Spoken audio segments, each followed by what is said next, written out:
เงินเดือนเข้าแล้วโอ้เงินเดือนเข้าแล้วภาษาอังกฤษเขาว่า fulfill life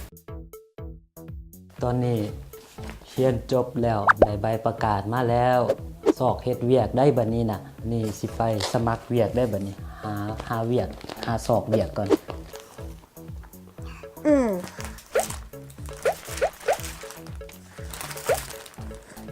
โอ้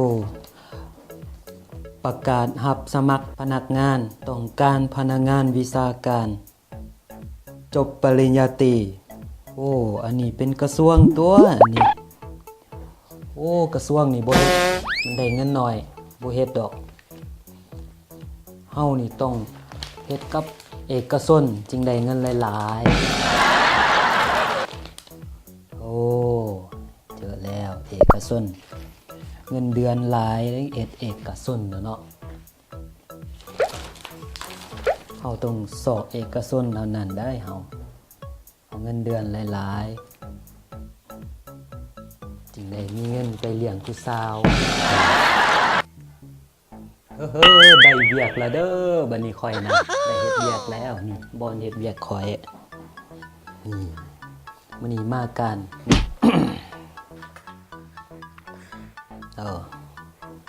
มาโอ้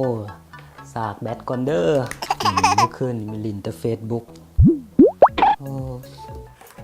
สากไวไฟนำ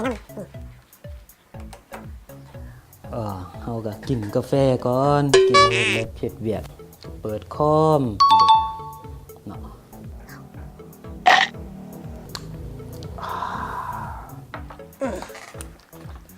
โอ้ก่อนเฮ็ดเวียกอะFacebook ก่อนFacebook ก่อนว่าผู้ใดเฮ็ดหยังแต่เช้าเนี่ยเบิ่งก่อน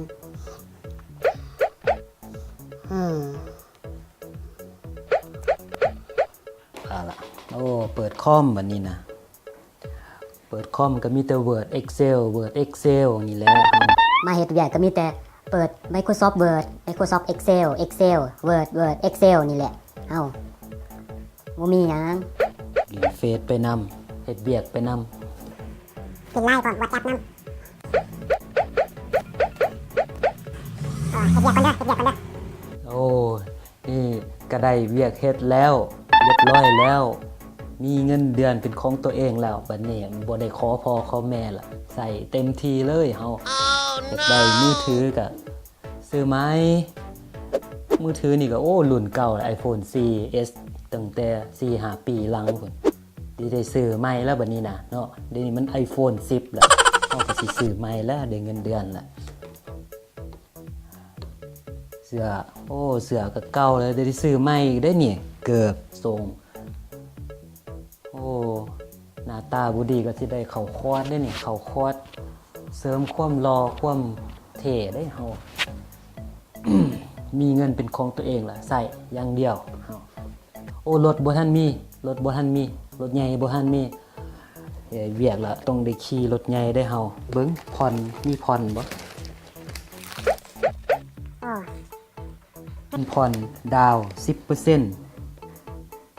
โอ้จ่ายเดือนละ2,500,000โอ้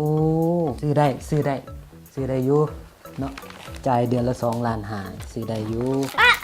ดอกเบี้ย 11% ดอกเบี้ยแต่ก็ยังไหวบ่มีรถนี่บ่มีแฟนเด้เฮาต้องมีรถเด้บ่มีรถนี่บ่มีแฟนเด้เฮาเนาะต้องได้ซื้อรถก่อนเด้อ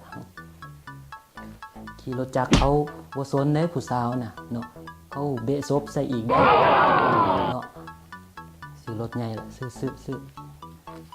เป็นหนี้ก็โอ้5 ปี 6 ปี 7 ปีเท่านั้นแหละรถเฮาเองผ่อนไปมันก็เป็นรถเฮาเองเนาะ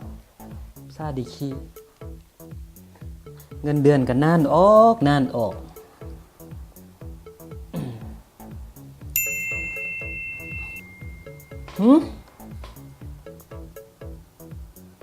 งินเดือนเข้าแล้วโอ้เงินเดือนเข้าแล้ว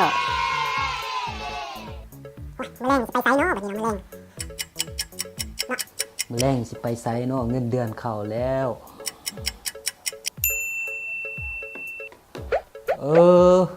เป็นไดแผนกนั่นน่ะไปไสมื้อแรงน่ะไปไสหันเก่าบ่หันเก่าบ่ Okay. เก่าเนาะโอ้เงินเดือนเขาแล้ว มันจักโมงแล้วก็เดี๋ยวนี้โอ้มัน5 โมงแล้วเด้นี่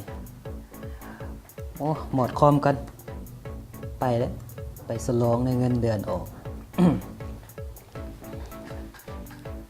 สิไปก่อนเด้อแผนกนั่นน่ะขอดไปก่อนเด้อไปถ่าเด้อหันเก่าเด้อ Okay. ไปแล้วบัดนี้ไปโอ้อิหยังเนี่ยวะอ้าวเอกสารนี่บ่ทันได้เฮ็ดโอ้วันจันทร์พุ่นแหล้วสั่นวันจันทร์ไปก่อนละบ๊ายบายสบายดีมื้อนี้เริ่มเฮ็ดเวียกแล้วได้เวียกแล้วเริ่มเข้าเวียกตั้งอกตั้งใจแล้วเฮ็ดเวียกนะเพื่อพัฒนาฝีมือพัฒนาความเชี่ยวชาญของเฮาถ้าว่าเฮามีความชำนาญในหน้าที่การงานเฮาดีขึ้นตำแหน่งเฮาก็สูงขึ้นเงินเดือนเฮาก็สูงขึ้นตามลำดับเนาะให้ตั้งอกตั้งใจและเฮ็ดเวียกมีเงินเดือนทำยิดก็มีกินมีเก็บมีถอนเนาะโทรศัพท์ก็รุ่นเก่า iPhone 4พุ่นเดี๋ยวนี้มัน iPhone 10ละ5 ปี 6 ปีละผ่านมาใส่หน่วยเก่าก็ยังได้ Facebook ก็ยังเล่นได้ WhatsApp ก็เล่นได้ LINE ก็แฮงเล่นได้อยู่ก็ปกติเนาะยังใส่ได้อยู่บ่จำเป็นซื้อใหม่ก็บ่ซื้อเรื่องรถใหญ่ก็ถอนไปก่อนบ่ฟ้าวซื้อก็ได้บ่ฟ้าวไปเป็นหนี้มันดอกมันสูงหลาย 10% 11% ก็ยังมีแถมเป็นดอกบ่ได้ลดต้นลดดอกเบี้ยให้เฮาได้คงที่ไว้เลยกินกันแบบโอ้หนักหน่วงเรื่องเงินเดือนก็ใส่ได้จ่ายได้ก็มีแต่10% ก็แบ่งเอาไว้ให้เฮาศึกษาต่อหำเรียนต่อปริญญาโทบ่เรียนต่อหรือว่าเอาไปเรียนสิ่งที่มันพัฒนาฝีมือเฮาในด้านอื่นด้านที่เฮามักงานออกแบบงานคอมพิวเตอร์งานขายเครื่องออนไลน์บ่ประมาณนี้เปิดห้านบ่เฮาก็เก็บไว้เพื่อพัฒนาทักษะของเฮาเองในตอนนั้น10% ก็ให้พ่อให้แม่เนาะหรือว่าส่งเมื่อเฮือนส่งกลับคืนบ้านให้ผู้มีบุญคุณเฮาเนาะให้เพิ่นอีก 10% อีก 10% ตัวที่ 3 ก็คือให้เก็บไว้สำห้องเลี้ยงชีพเฮาเวลางานฉุกเฉินยามด่วนกระทันหันเฮาได้เอาเงินนี้มาไว้อีก 10% ต่อมาก็คือเป็นเงินเอาไว้ท่องเที่ยวเอาไว้เติมเต็มความสุขเติมเต็มชีวิตเฮาเฮ็ดเวียกมาเฮาก็อยากผ่อนคลายอยากมีความสุขเนาะหรือว่าอาจจะเป็นซื้อโทรศัพท์ใหม่บ่เพื่อเป็นของขวัญให้ตัวเองอันนี้มันก็เติมเต็มจิตใจของเฮาเนาะอันนี้ก็ช่วยได้ภาษาอังกฤษเขาว่า fulfill life นี่ให้เฮาเติมเต็มชีวิตเฮาให้มีคุณค่าในการใส่ชีวิตของเฮาเองอีก 10% สุดท้ายก็คือเก็บถอนไว้ให้ตัวเอง 10% เก็บไว้เท่านี้แหละก็บ่มีหยังหลายฝากไว้เพื่อรุ่นน้องจบใหม่เฮ็ดเวียกก็บ่ให้เลือกเวียกเฮ็ดไปก่อนเฮาบ่ฮู้ดอกว่าเฮาเหมาะกับเวียกอันใดเอกชนบ่หรือรัฐบ่เฮาก็บ่ฮู้แต่ให้เฮาลองเฮ็ดไปก่อนเฮามีประสบการณ์ไปแล้วเฮาหังฮู้เองเข้าใจแล้วว่าอันใดเหมาะกับเฮาหรือว่าเฮาเหมาะกับอันใดฝากไว้เนาะเอาไว้เทื่อหน้ามาพบกันใหม่สบายดี